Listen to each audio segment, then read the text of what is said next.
Well, it's actually been interesting. The votes were 7-2, so 7 obviously no change and 2 to change, which is an uptick from the last time where it was 8-1, which I think signals the Bank of England is getting closer to cutting rates in the near future. We note that rates are at a 16-year high. Is it now inevitable that it comes down? Yes, like the governor said, it is things moving in the right direction, although maybe not as fast as one would have hoped at the beginning of the year. At the beginning of the year, markets were pricing in probably a lot more cuts that we're going to see this year.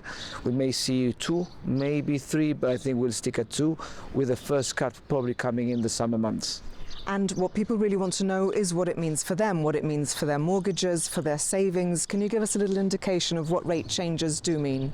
Yes, of course. Those on variable rate mortgages, as soon as the Bank of England cuts rates, their monthly pay towards their mortgage will go down. Those which have fixed rate mortgages, unfortunately, will have to hold on until those products expire, and then they may have a renewal of that product at a lower rate than it is today. However, those tend to be a lagging effect, and those might not affect them in a few months, to say. In the same way as those who were on fixed rate mortgages, when rates went up, it didn't affect them until that product expired. For savings, however, those with savings, if you're on a savings account, probably your savings account will go up in line with some, or will go up or will go down, depending on how the interest rate moves.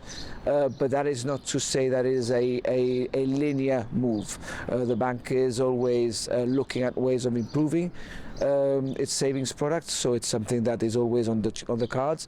But what will definitely affect is those on fixed deposits, for example, where those rates are linked to market rates, and if market rates go down, then those rates on fixed deposits will go down with them.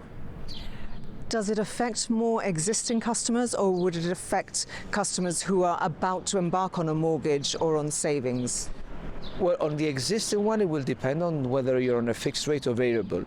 On the new ones, definitely, because they will have to keep the cuts coming in mind whenever taking out their mortgage or a loan, for that matter.